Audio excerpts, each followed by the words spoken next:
সময়টা 750 সাল। এদিকে পৃথিবীর মুসলিমদের নেতৃত্বে তখন উমাইয়া খিলাফত। কিন্তু সে সময় উমাইয়া খিলাফত যেন এক বৃদ্ধ খিলাফতে পরিণত হয়েছিল। যদিও সাম্রাজ্য এদিকে স্পেন থেকে ইরাক পর্যন্ত বিস্তৃত ছিল এবং সাম্রাজ্যের মধ্যে শরিয়া প্রতিষ্ঠিত ছিল, কিন্তু অঞ্চলগুলোতে শরিয়ার সঠিক প্রয়োগ হচ্ছিল না।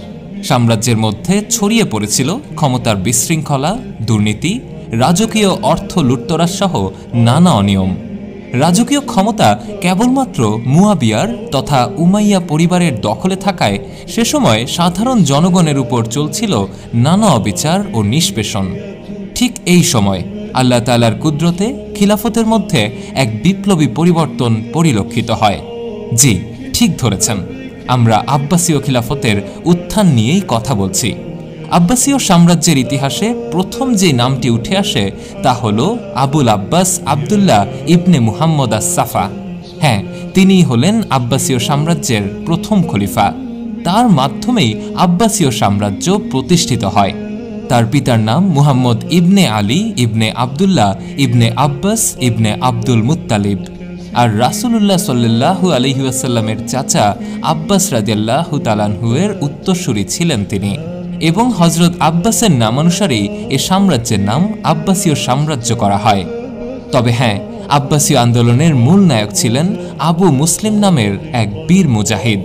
আর আব্বাসীয় আন্দোলন সম্পর্কে যদি আপনারা বিস্তারিত জানতে চান তাহলে কমেন্টে জানান। তো আসুন এবার মূল আলোচনায় আসি। আবু মুসলিম যখন উমাইয়াদের বিরুদ্ধে বিজয় অভিযানে লিপ্ত, তখন তার ভাই ইব্রাহিম উমাইয়া স্বৈরশাসক মারওয়ানের হাতে বন্দী হন, আর মারওয়ান তাকে নির্মমভাবে হত্যা করেন। এই ধরনের বড় একটি ঘটনার কারণে দামেস্কে তখন পরিস্থিতি একেবারেই ঘোলাটে। আর এরপরই অধিকাংশ জনমতের ভিত্তিতে 749 খ্রিস্টাব্দে কুফার মসজিদে আবুল আব্বাস আবদুল্লাহ ইবনে মুহাম্মদ আস-সাফা খলিফা হিসেবে শপথ গ্রহণ করেন। আর সাথে সাথেই জনসাধারণ তার প্রতি এক বিশাল আনুগত্যের শপথ গ্রহণ করে। জনসাধারণের এই বিপুল সমর্থন উমাইয়াদের জন্য এক বিশাল বাধা সৃষ্টি করে। দলে দলে মানুষ উমাইয়াদের বিরুদ্ধে যুদ্ধে নেমে পড়ে। তার ফলশ্রুতিতে 750 খ্রিস্টাব্দের জানুয়ারি মাসে জাবের যুদ্ধে দ্বিতীয় মারওয়ানের পরাজয়ের মধ্য দিয়ে উমাইয়া বংশের পতন ঘটে। আর তখন থেকেই আব্বাসীয় খিলাফত শুরু হয়, যা পরবর্তীতে মুসলিম বিশ্বের এক বিশাল গৌরবের নাম হয়ে ওঠে। তো খিলাফত লাভের পর আব্দুল আব্বাস আব্বাসীয়দের ক্ষমতা সুসংহত করার প্রতি মনোনিবেশ করেন। তিনি উমাইয়াদের জুলুম নির্যাতনের প্রতিশোধ গ্রহণের জন্য দৃঢ় শপথ গ্রহণ করেন। 750 খ্রিস্টাব্দের জানুয়ারিতে উমাইয়া খলিফা মারওয়ানের পতন হলে তিনি প্রতিশোধের আগুন জ্বেলে দেন। তিনি উমাইয়া বংশকে সম্পূর্ণ নিশ্চিহ্ন করার এক ভয়াবহ উন্মাদনায় মেতে ওঠেন। ইবনে খালদুন লিখেন যে বন্ধু উমাইয়াদের রাজধানী দামেস্ক জয় করে আব্বাসীয় সৈন্যরা সেখানে গণহত্যা চালায়। এই হত্যাকাণ্ডে 50,000 লোক নিহত হয়। 70 দিন যাবৎ দামেস্কের উমাইয়া জামে মসজিদ ঘোড়ার আস্তাবলে পরিণত হয়েছিল। সকল বনু উমাইয়ার কবর উপড়ে ফেলা হয়। বনু উমাইয়া শিশুদেরকেও হত্যা করা হয় এবং তাদের রক্তাক্ত লাশের উপর ফরাশ বিছিয়ে খাদ্য খাওয়া হয়। বসরায় বনু উমাইয়াদের হত্যা করে মৃতদেরকে পা ধরে টেনে এনে রাস্তায় ফেলে দেওয়া হয়। সেখানে শিয়াল কুকুর তাদের লাশ ভক্ষণ করে। মক্কা মদিনায়ও তাদের সাথে এই ধরনেরই আচরণ করা হয়। উমাইয়াদের ধ্বংস করার জন্য সেনাপতি ও চায়া আবদুল্লাহকে কাজে লাগায়। বসরা, মদিনা, মক্কা ও প্যালেস্টাইনের বিভিন্ন স্থানের উমাইয়া বংশের পুরুষদের শেষ করে দেওয়া হয়। স্ত্রী লোকদেরকে কৃতদাসী রূপে গণ্য করা হয়। কেবল জীবিত উমাইয়াদের প্রতি প্রতিশোধ নেওয়া হয়নি, মৃত উমাইয়াদের থেকেও প্রতিশোধ নেবার জন্য কবর থেকে তাদের তুলে পুড়িয়ে ফেলা হয়। শুধু মুয়াবিয়া এবং উমর ইবনে আব্দুল আজিজের কবর যাদের হাত থেকে কোনো রকমে রক্ষা পেয়েছিল। আব্বাসীয়দের এই নিধনযজ্ঞের হাত থেকে কোনো রকমে পালিয়ে গেলেন খলিফা হিসামের পুত্র প্রথম আব্দুর রহমান। তিনি স্পেনে গিয়ে মুসলিম শক্তিকে পুনর্গঠিত করে সেখানে উমাইয়া আমিরাত প্রতিষ্ঠা করেছিলেন। এভাবে একদিকে প্রতিশোধ স্পৃহা, অপরদিকে তাদের সিংহাসনের সম্ভাব্য শত্রুদেরকে উৎখাত করে আব্দুল আব্বাস তার ক্ষমতাকে সুসংহত করেন।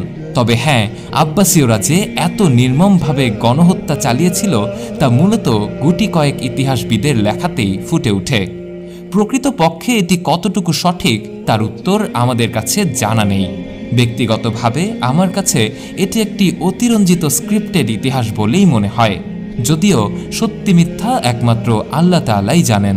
তবে হ্যাঁ, ক্ষমতা লাভের পর আবুল আব্বাস বেশ নিষ্ঠুর প্রকৃতির হয়ে যান, তার প্রমাণ ইতিহাস থেকেই পাওয়া যায়।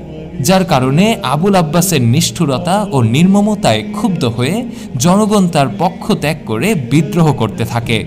বিশেষ করে সিরিয়া ও মেসোপটেমিয়া, দামেস্ক, হিমস ও প্যালেস্টাইন, ইসরায়েল এবং কিন্নিসিরিনের জনগণ আব্বাসীয়দের এই নিষ্ঠুরতার বিরুদ্ধে প্রতিবাদ ও বিদ্রোহ করে। অবশ্য তিনি সুকৌশলে সকল বিদ্রোহই দমন করেন। তবে মেসোপটেমিয়ার বিদ্রোহ দমনে আব্দুল আব্বাসকে বেশ বেগ পেতে হয়। তিনি তাদের দমনের জন্য নিজের ভাই আবু জাফরকে সেখানে পাঠান। দীর্ঘদিন ধরে অবরোধ করে রাখার পর হারবানের পতন ঘটে এবং সেখানে আবু জাফর আব্বাসীয় খিলাফতের শরিয়া প্রতিষ্ঠিত করতে সক্ষম হন। উমাইয়া খিলাফতের পতনের পর ইরাকের উমাইয়া গভর্নর ইয়াজিদ বিন হুরাইরা যুদ্ধে পরাজিত হয়ে ওয়াসিতে আশ্রয় নেন। তাকে শায়েস্তা করার জন্য আবুল আব্বাস তার ভাই আবু জাফর ও হাসান বিন কাহাতাবকে পাঠান। সাম্রাজ্য যখন বিদ্রোহ দমনের পর স্থিতিশীল, এবার পালা সাম্রাজ্যের উন্নয়নের দিকে নজর দেওয়ার। তো তিনি রাজধানী স্থানান্তর করে উন্নয়নের সূচনা করেন। মূলত রাজধানী কুফা ছিল হযরত আলী রাদিয়াল্লাহু তাআলাহু এর সমর্থকদের ব্যাপক আবাসস্থল। তাই আবুল আব্বাস কুফাকে নিজের জন্য নিরাপদ মনে করলেন না। তিনি হীরার অনতিদূরে আনবার নামক স্থানে রাজধানী স্থানান্তর করেন। সেখানে তিনি আবুল আব্বাস আল হাশেমির নামে রাজপ্রাসাদ তৈরি করেন। আবুল আব্বাস আস-সাফফা সম্ভাব্য বিদ্রোহ দমন এবং রাজধানী পরিবর্তন করে আব্বাসীয় খিলাফতকে শত্রুমুক্ত ও নিরাপদ করলেন। খিলাফতের নিরাপত্তাকে আরও বলিষ্ঠ ও দৃঢ় করার জন্য তিনি প্রাদেশিক শাসনকর্তা পদে ব্যাপক পরিবর্তন সাধন করেন। এছাড়াও আবুল আব্বাস প্রশাসনকে নিজের অনুকূলে রাখার জন্য প্রশাসনের বিভিন্ন স্তরে নিজ বংশীয় আত্মীয় স্বজন এবং সমর্থকদের নিয়োগ দান করেন। এভাবেই খিলাফতকে পুনরায় গোত্রীয়করণ করা হয়। তিনি নিজ ভাই আবু জাফরকে মেসোপটেমিয়া, আর্মেনিয়া ও আজারবাইজানের শাসনকর্তা নিয়োগ করেন। চাচা দাউদকে হিজাজ, ইয়ামেন ও ইয়ামামার শাসনকর্তা নিযুক্ত করেন। তাছাড়া আবদুল্লাহকে সিরিয়ার, সুলাইমানকে বসরার শাসনকর্তা হিসেবে অধিষ্ঠিত করেন। খোরাসানে নিযুক্ত করেন বিশ্বস্ত আবু মুসলিমকে এবং মিশরে নিযুক্ত করেন আবু আইয়ুনকে। উজিরে আজম পদে নিযুক্ত করেন আবু সালুমকে। অর্থমন্ত্রী বানান খালিদ বিন বার্মাককে। কিন্তু তারপরেও খলিফা আব্বাস সদাশয়ে সেও কর্তব্যপরায়ণ এবং চরিত্রবান হিসেবেই খ্যাতি অর্জন করেন। তার মাত্র একজন স্ত্রী ছিলেন। তিনি কোনো প্রকার উপপত্নী গ্রহণ করেননি। নিজ পুত্র থাকা সত্ত্বেও তিনি নিজ ভ্রাতা আবু জাফরকে সিংহাসনের জন্য উত্তরাধিকারী মনোনয়ন দান করে এক মহৎ দৃষ্টান্ত স্থাপন করেন। এছাড়াও আস-সাফফা একজন প্রজারঞ্জক শাসক ছিলেন। তিনি কুফা হতে মক্কা পর্যন্ত দীর্ঘ রাজপথ তৈরি করেন এবং হজযাত্রীদের সুবিধার জন্য রাস্তার ধারে দূর ফলক স্থাপন এবং সরাইখানা নির্মাণ করেন। আবুল আব্বাস জ্ঞানী, গুণী ও কবি সাহিত্যিকদের সমাদর করতেন এবং তাদের একান্ত পৃষ্ঠপোষক ছিলেন। তার খিলাফতে ইমাম আবু হানিফা রহমতুল্লাহ আলাই সর্বপ্রথম ফিকহ শাস্ত্রের চর্চা আরম্ভ করেন এবং সবকিছু থেকে বলা যায় তিনি একজন কর্তব্যপরায়ণ এবং প্রজা হৈতেশী শাসক ছিলেন। তবে তারপরও অনেক ইতিহাসবিদের ভাষ্যমতে তিনি একজন নিষ্ঠুর শাসক ছিলেন। উমাইয়াদের বিরুদ্ধে বড় বড় দুঃসাহসী অভিযান চালানোর কারণেই হয়তো এই ইতিহাসবিদরা এই মহান শাসককে নিষ্ঠুর রূপে উপস্থাপন করেছেন। সেই যুক্তিতে গেলে তো উমাইয়ারা আরও বেশি নিষ্ঠুর ছিলেন। তারা ধাপে ধাপে আলী রাদিয়াল্লাহু তাআলাহু এর বংশকে, তথাপি রাসূলুল্লাহ সাল্লাল্লাহু আলাইহি ওয়াসাল্লামের বংশকে নিষ্ঠুরভাবে হত্যা করে রাজতন্ত্র প্রতিষ্ঠা করেছিলেন, যার বিচার প্রত্যেক প্রকৃত মুসলিমদের বিবেকে আজও উদ্দীপ্ত আছে। সত্য মিথ্যা একমাত্র আল্লাহ তাআলাই ভালো জানেন। তবে হ্যাঁ, একজন প্রকৃত মুসলিম হিসেবে কোনো গণহত্যাকেই আমরা সমর্থন করতে পারি না।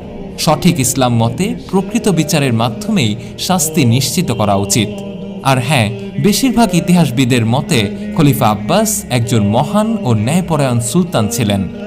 এই মহান আব্বাসীয় শাসক 4 বছর 3 মাস রাজত্ব করার পর 754 খ্রিস্টাব্দের জুন মাসে তার নতুন রাজধানীতে বসন্ত রোগে আক্রান্ত হয়ে মাত্র 30 বছর বয়সে ইন্তেকাল করেন।